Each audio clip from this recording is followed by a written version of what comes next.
Good afternoon. Hi, David Balfour.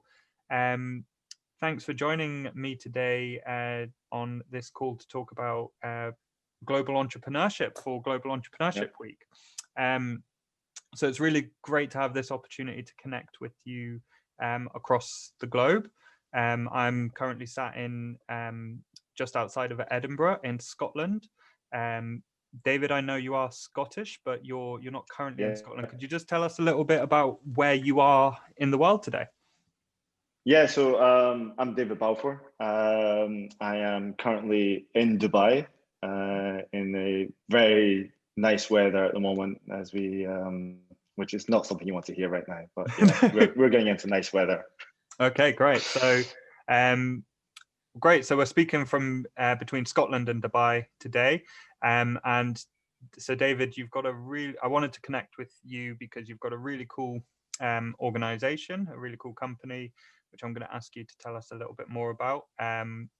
But yeah, really cool company with what I see as quite a global reach from what I've seen of your the work that you're doing. So could you just tell us a little bit about your company and what you do, and perhaps any projects that you're working on right now?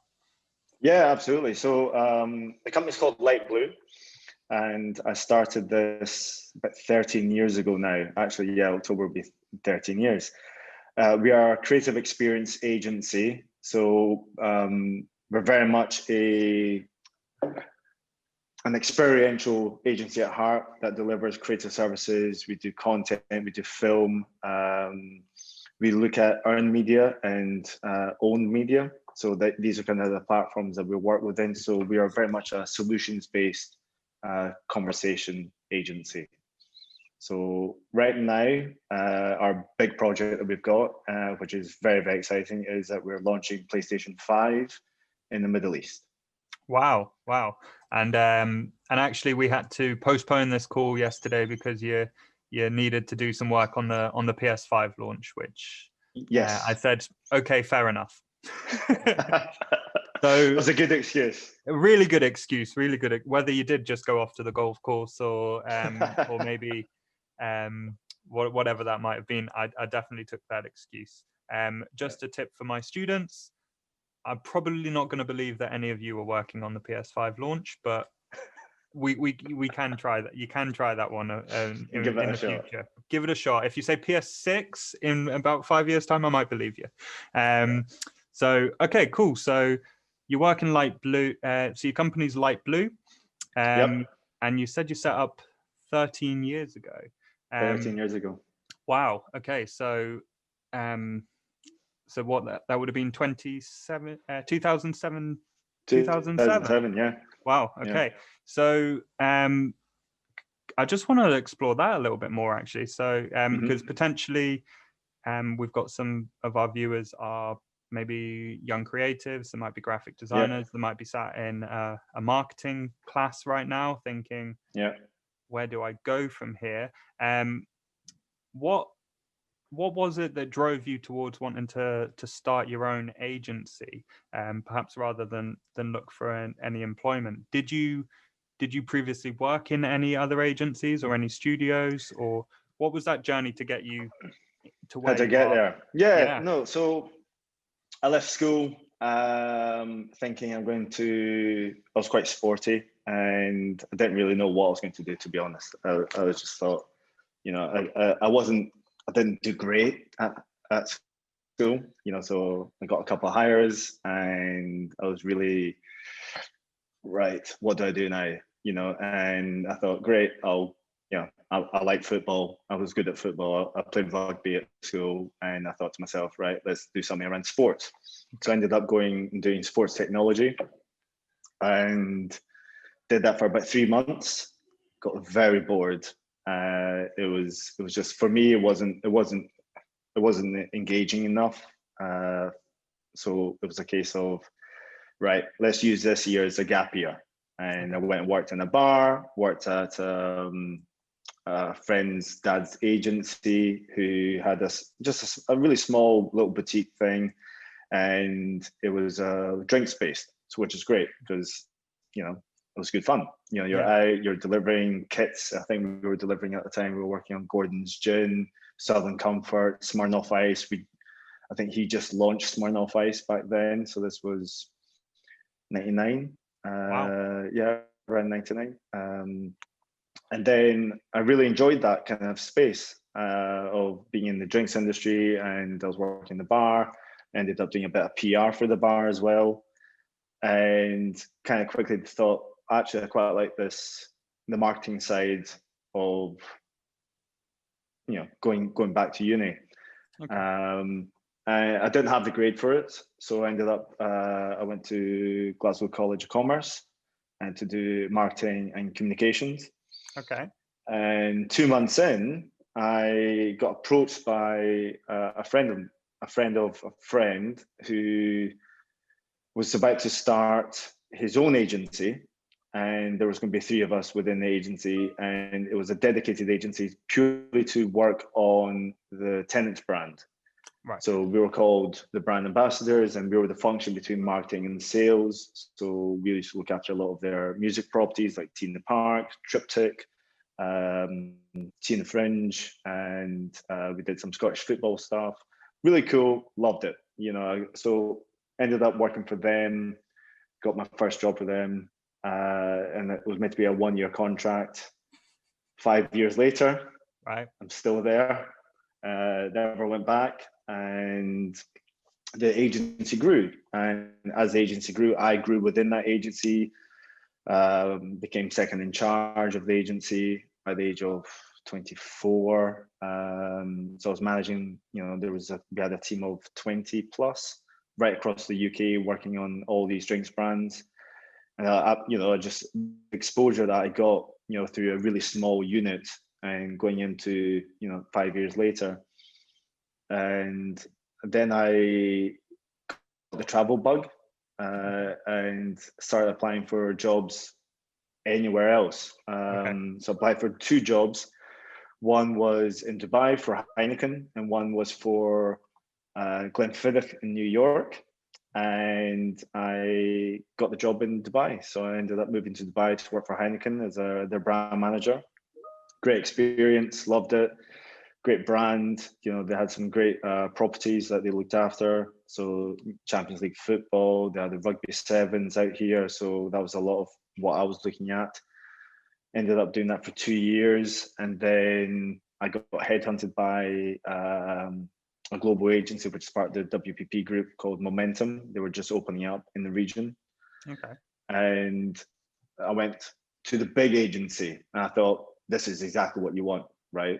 You know, I was probably way too young to get the role I had to end up getting. I went in as event director. Okay. And working in this great big agency that had offices all over the world. You know, I think the Asian office in Shanghai was delivering the Beijing Games, the Olympics. You know, so we were slightly involved in some of that kind of work.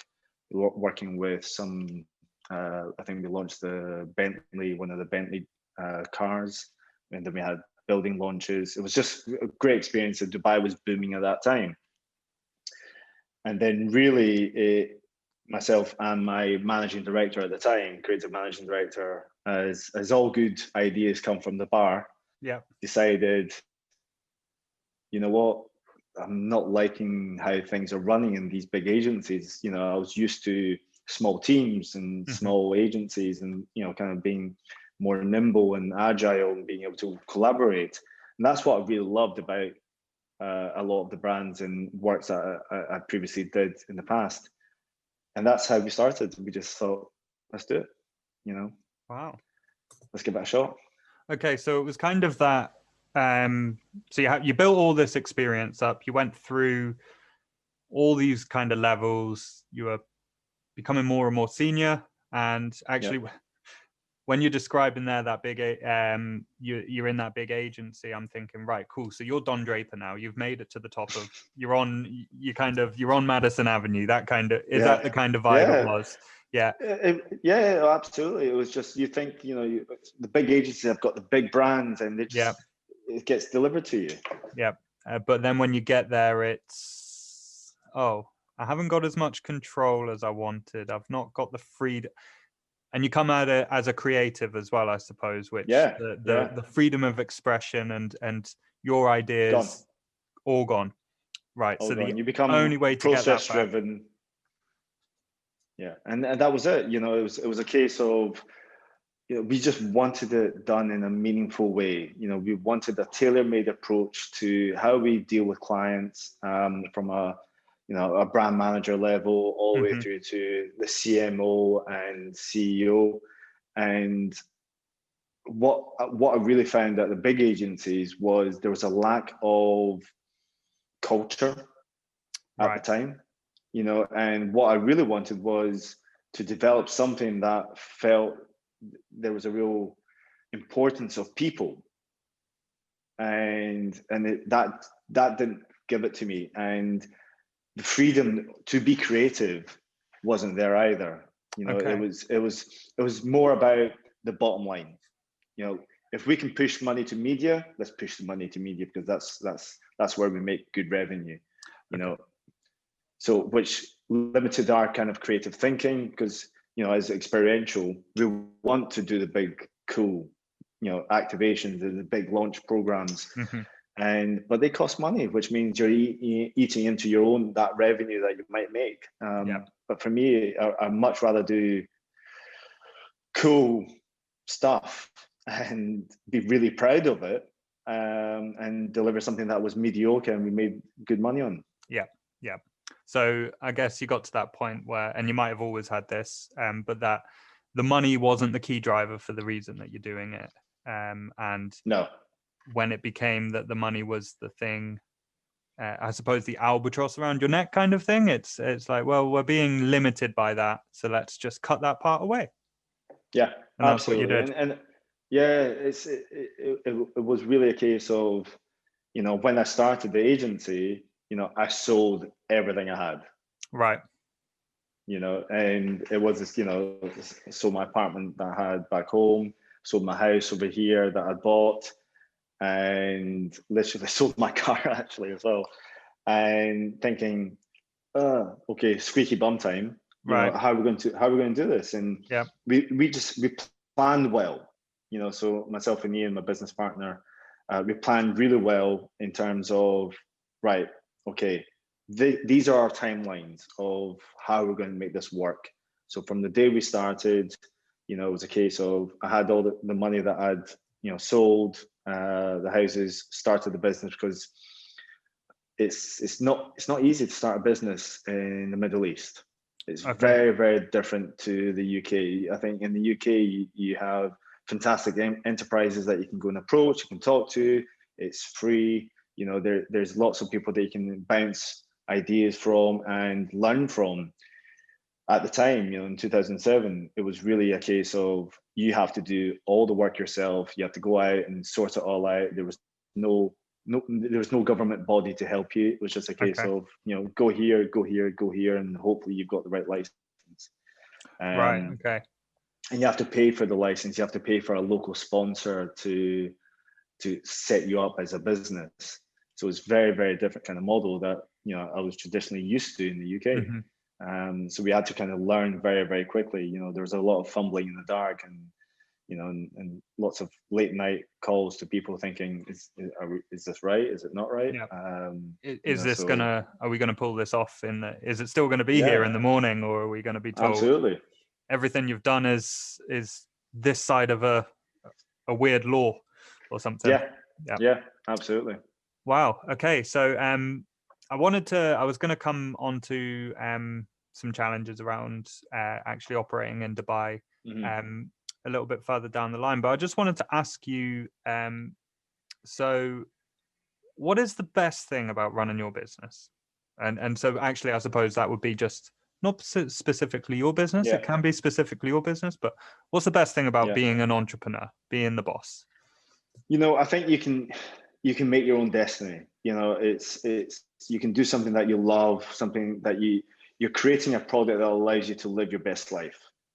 That essentially is what you're doing, because if you wake up every morning knowing what you need to deliver, knowing that you need to go to the office to get speak to this client, to get the brief, to get the creative, sit with the creative department, come up with some great ideas and really push boundaries.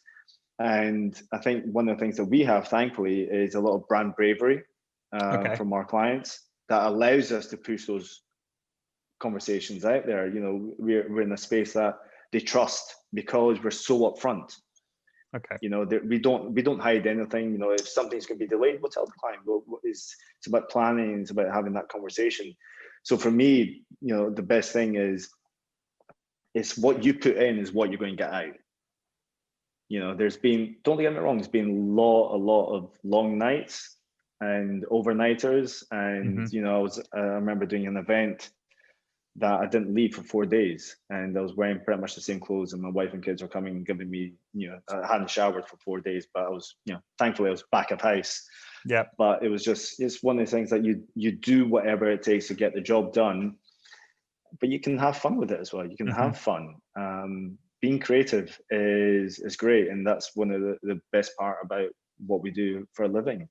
I wake up every day thinking, right, what we do today. Yeah, and you're I can tell just from talking to you that you're pretty generally buzzed about what you're doing. That you kind of, it seems like you go into work with that absolutely. energy. And probably loving what you're doing makes that a whole lot easier, because you're getting up and you're going 100%. And you're creating. I think it's no carry on. Yeah, no, absolutely. I think it's the case of being able to push boundaries and your own personal boundaries from a creative perspective. So you're constantly testing yourself because you don't want to do what you've done already. Yeah. So which allows you to free up that space. I listen to a lot of podcasts, I watch a lot of YouTube, I read lots of different magazines and articles, blog pages. I spend time on Instagram and most social platforms to understand what's out there, what's new, what's different, what have I not seen. So that you feed in this information, and you can then come back to the team and share. And we need that internally as well. So we have an internal culture team that on a monthly basis will come and present what's happening globally as an inspiration. Wow. So, okay. The creative department, they do that. So we sit together and go. Well, we used to sit together pre-COVID. But yeah, it's an inspiration deck that goes out every month. The creative team kind of pull it together, and it opens you up for things that you might have missed. Because sometimes you do get, blinkered eyes and you're just focused in doing, but you need to have that time to kind of step back and have a look at the world and see what is going on. Yep. I mean, right now it's the world looks very different and very beautiful right now. So with sadly what COVID has happened, but when was the last time dolphins were swimming in Venice?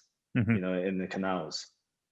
Things like that is unique, and it's also aspirational because it feeds off different vibes in terms of, from a creative perspective. You're like, that's then you start thinking, great, from a VR perspective, how can I do something with the client? So straight away you go into different paths because you're seeing something different. You're seeing it maybe for the first time. So that's really important for us, that kind of learning and culture training. Yeah. And so I suppose getting new stimulus is a big part of that, which is I'm sat in my front room right now recording this. The new stimulus is really hard to come by at the moment. Yeah. So the media is the only way to be getting that at the moment. Absolutely. Yeah. Cool. So I just wanted to just go a little bit further on to this idea of global entrepreneurship, David. So you are you left Scotland, you're in Dubai now, and you said that you're launching. So you've launched quite a lot of campaigns for the Middle East. Do you how big is the reach of Light Blue? Are you operating in territories outside of the Middle East? We are, yeah. Could you just tell us a little bit, more about where you're working, who you're working with, those kinds of things? Yeah, absolutely. So we've been here for 13 years in Dubai. It's a home away from home. Scotland will always be home. I don't think that can ever leave. And was watching the Serbia match the other night, and at 2:30 in the morning, loving it. I think my wife kept on getting woken up last night or a couple of nights ago because of the noise I was making. But it's we love what we do here. The brands we work with are some fantastic brands, some global brands. I've mentioned PlayStation. We work with Burberry as well. We work with Bacardi. We work with BMW Group. So we've just delivered a virtual event for them at the weekend. We work with Sephora. We work with Nike and Concepts. Concepts, a sneaker store. So we've just delivered a launch of one of the new Nike Dunks. Oh, wow. We work with Fenty. We work with Prada, MasterCard from a more serious side of things. So we're delivering their Dubai Expo 2020 or 21 experience, which will run for 6 months. So we go right across from automotive, beauty and luxury, sport and entertainment, and culture. So culture plays, street culture plays a large part of how we think and how we operate as well. And it's that cross of luxury and culture that plays within our minds as well. So when we recruit people, that's one of the key elements that we look at is what are you into? What are you about? Which then kind of led us to opening up an office in Los Angeles. And there was a twofold approach to that.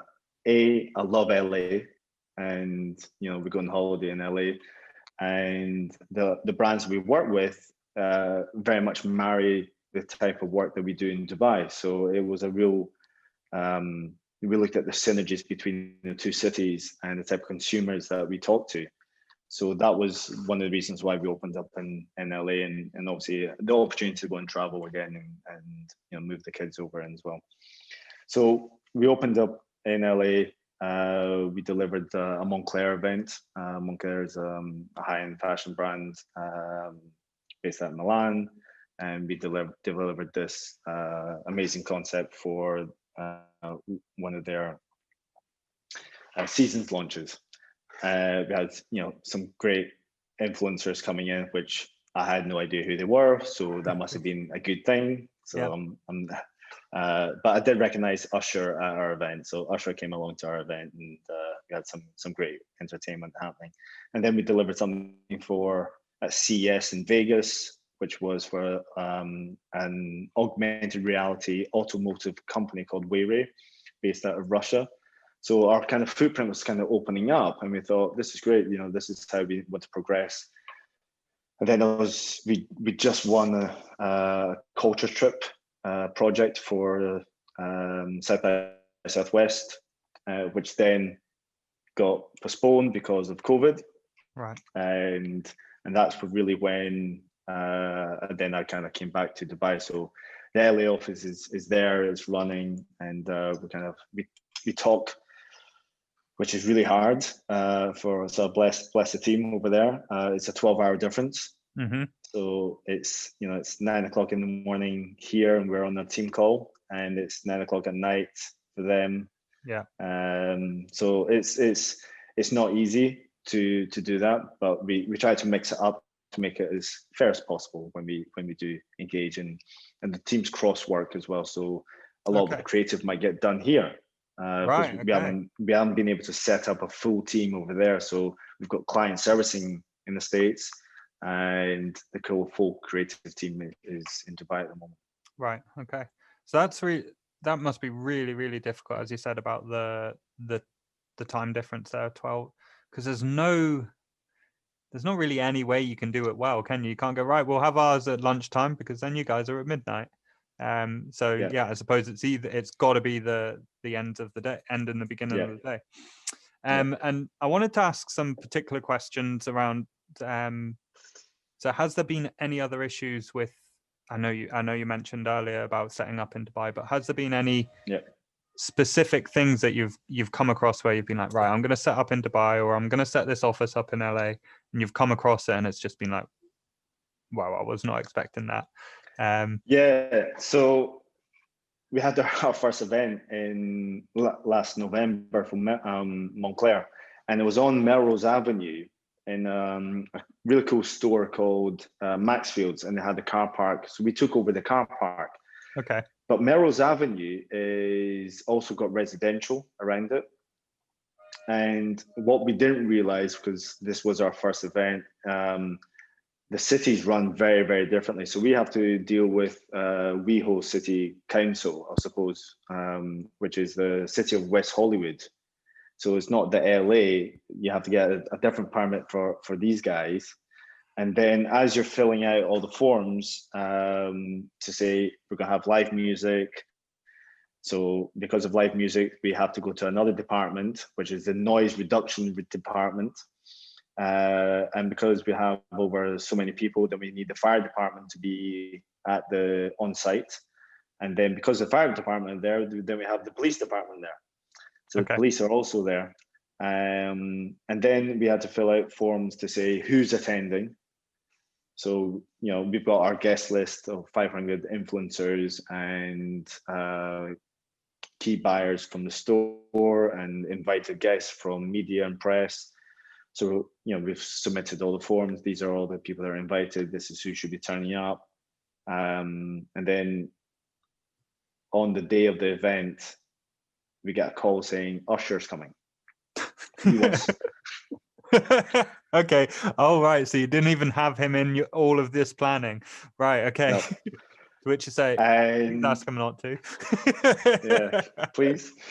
So he wanted to come and see his friend, Summer Walker, who's playing on stage. We built the stage and we had a couple of DJs beforehand. And Usher was singing with Summer the next night at some LA event. So we're like, right, okay, well, we can't apply for a new license because there's no time for a new license. So we had a backdoor entrance. We had to create a VIP space within 3 hours, I think we had, before the fire marshal came round, and I had to do the walk with fire marshal, noise reduction guy, and the chief of police. So walking around, going through, make sure everything's okay.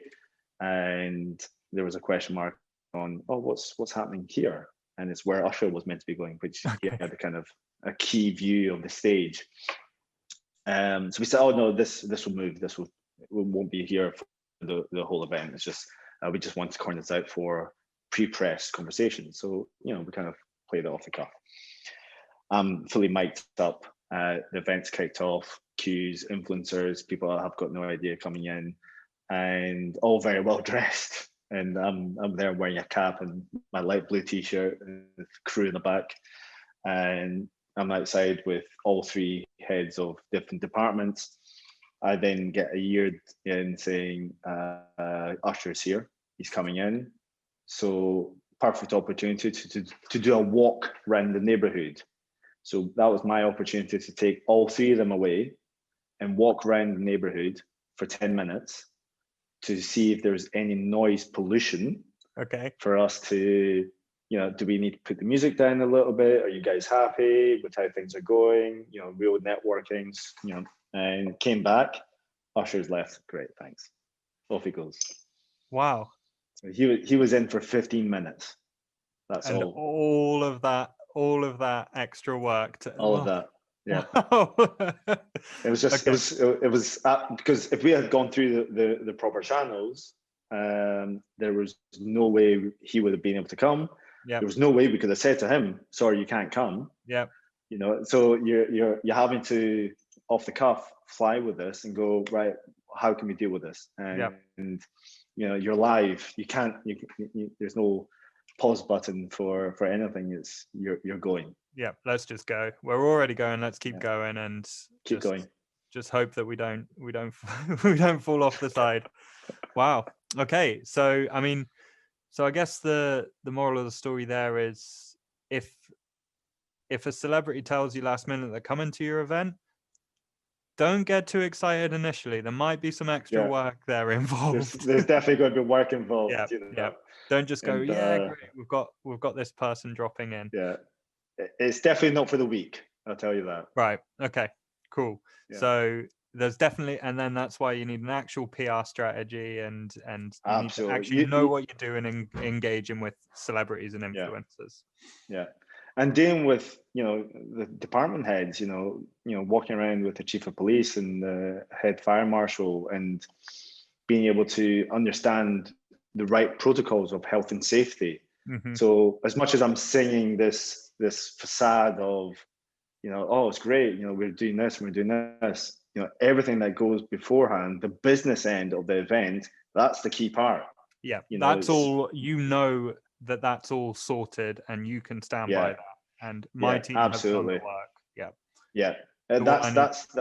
That's the thing that you need to ensure, that it's the pre-prod, post-production, it's health and safety, make sure you've got the right people in the right places doing the right things. Otherwise, it could be shut down. And according to the fire marshal, he has shut down big events. Yeah. He just don't like it.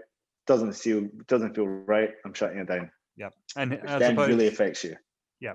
And they've got no reason not to shut down a commercial event just because it's going to harm your business. No, their job is the safety of the people in the community. So if they've got that concern, which is right. Yeah, of course. Right.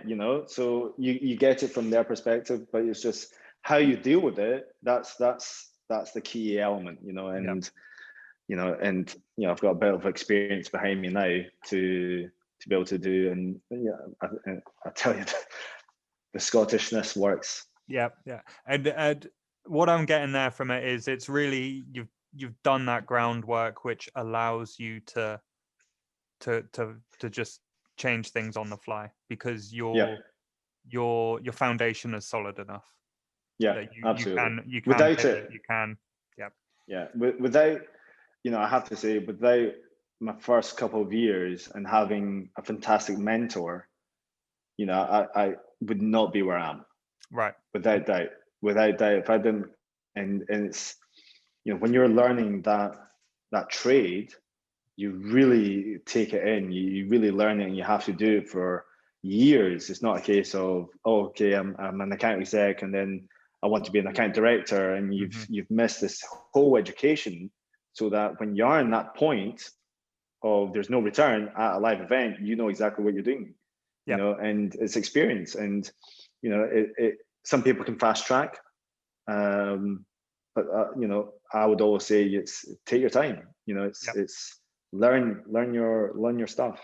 Yeah, learn your stuff, and actually learn from someone. Try and learn from someone as well, who you can just, even if you're not having them give you that advice like verbally, but just seeing someone do it can be life changing for people. Oh, for sure. We do a lot of interns, and we've got a young lady right now. She's 19. She's taking her a year out because of what's happening with COVID. She's not going to university this year. So what we've done with her is we've placed her in this client servicing for 3 months, and now she's going to be working with the film department to understand their wants and requirements, and then she'll go and sit with the creative department and do the timing scheduling for the creative department. So it's learning the basis of each of the jobs, so that in 6 months' time we'll be sitting down with her and saying, right, where did you think? Where do you want to go into now? Yeah. What do you feel comfortable with? What did you like? What skill sets do you think that you can apply yourself to because of what you're into? I think that's really key in whatever your destination is going to be going. It's you need to have that point of interest. I love this. I'm into this. I'm into street culture or sneakers or sport and entertainment, or music. It's find that niche that you're into, because that will propel you much further than anything else. Yeah. That's really good advice there, David. And I would, if you can pin your energy and your efforts to that one thing that you're or maybe multiple things that you're passionate, then it makes everything else easier. If it doesn't go well, you can you still have that determination to go, well, I want to be good at this thing, so I'm going to go and do it better. Or if you are at an event for 4 days, maybe it's not that bad, because actually you're having fun while you're at the event. And absolutely. The other things is it's bad for everyone else who's near you when you haven't showered for 4 days, but for you, you're having a great time. So Great. So actually, and that brings me really, really nicely on to just the last parts I want to cover with you. So I wanted just to get just some advice from you. So you gave a little bit of advice to the next generation of entrepreneurs or creatives. But first of all, I want to ask just, what do you think, if you could go back to college right now, what skill areas would you be wanting to improve on? So are there any particular skills that you think, right, I would want to be nailing this to give myself the best opportunity in the next 5 to 10 years? I think for me, if I could dive deeper into a more strategic planning. Okay. I think that would,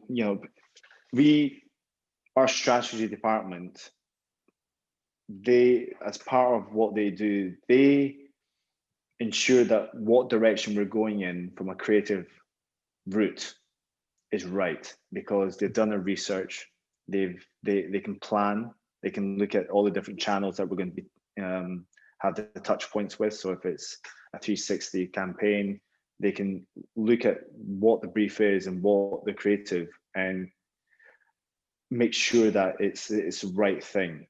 I think previously, and I've learned that now through years and years of doing it, I can sit back and take that step back and go, guys, I don't think this is right. I do go with a gut feel, but I think if I had actually looked at that from a college perspective and actually studied, planning, strategic thinking, that would be something that I would say to anyone who's, from a creative to a client servicing, anyone that wants to go into those spaces, to have that in mind. Because, if you look at the jobs for the future, creative strategists, that's something that we are currently looking for one. We weren't, going back 3 years ago, that wasn't really something that an experiential agency would have. So it's even with the client servicing and the creative team, to have strategic thinking within that is an absolute bonus right now. So just that, and by that strategic thinking, we're talking just that ability to join up what is the creative that we're doing with the bigger picture. How is this gonna fit into a future campaign, or how is this fitting with maybe what we're doing with other clients? Is that the kind of stuff that you're talking about? Absolutely, yeah, for sure. We do, a lot of brands, especially right now, they haven't got the budgets that they used to have. So you look at partnership branding. So how can two brands work together and have the same goal, different audiences? They never compete against each other, but they can certainly amplify the conversation. And it's about being part of that conversation. What you're trying to do as an agency is weaponize your brand for its consumers, and allow the consumers to then buy into it and become fans of that brand, and they become your earned media. So they're the ones then doing all the hard work, pushing all that out for you and the brand. So it's that chain effect that we're looking for, and it's something that it's joining the dots. 100%. Wow, that's really interesting. Okay, so note to all the lecturers: you all need to be getting strategic thinking modules into every class, and then David's going to hire your students. Absolutely. So cool, right? So we'll strategic thinking is I totally agree with that. It's something that I think people have always assumed is like innate to people, but it can be taught. It definitely can be taught. It can be taught. So don't know anywhere that you can go and find it out right now, but maybe we'll drop some links in to the video. So I just wanted to ask finally then, David, so just have you got any advice for the young people sat at, well, they might not all be young, but for the students that are sat that have listened to this conversation? From my perspective, it really is, you want that freedom to be creative. So whoever you're going to go and work for, or if you're setting up your own, side project, is have that freedom to be creative. if your creativity is getting, blocked because of bad management, it's, think about it that you're laying your foundation to progress to the next. But you have to deliver, you have to be part, and you have to learn. Even from a bad manager, you can learn good things from. So don't let that put you off. It's a case of, you have your principles, you know where your end goal wants, where you want to be going. And as long as you have that, I think you can go anywhere, So it's empowering yourself to, manage upwards as much as a line manager might manage downwards. You have to, play that game for you to get that your skill set. And right. It's not easy out there, but I think if you have trust within your own ability, and you've done your homework, you've done, the right module courses, or did some internships as part of this, it really does set you up not to fail in the future. Right. Cool. So brilliant. So kind of do your homework, but a lot of that is, don't be too scared about it, and kind of don't be scared, be brave. Cut your teeth. Absolutely, yeah. It's be curious.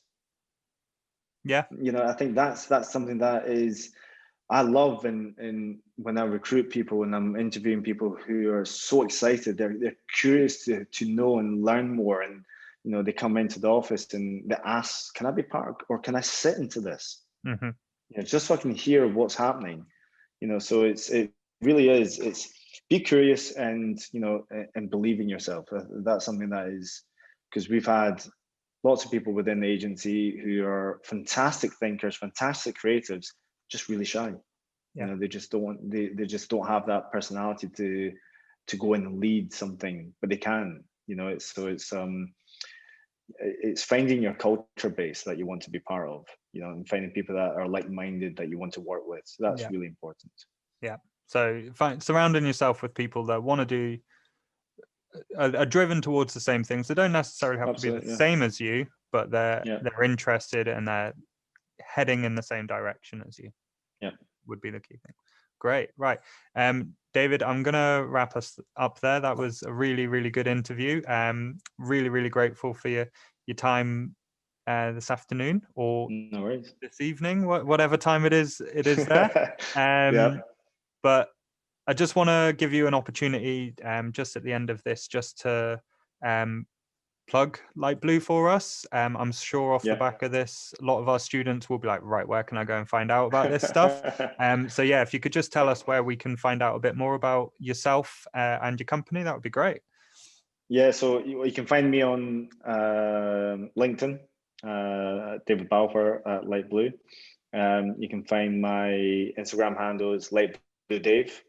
The company Instagram handle is Light Blue WW, and that's right across Instagram, Twitter, and YouTube as well. So cool. And our website, lightblueww.com. lightblueww.com. Right, great. Well, thank you so much for your time today, David. It's been really great. Absolute pleasure. And yeah, I look forward to catching up with you in the future. And yeah, if you're looking for some interns or something, you got some opportunities and you want to work with students from Scotland, then send it our way. 100%. Absolutely. Thank you very much. Awesome.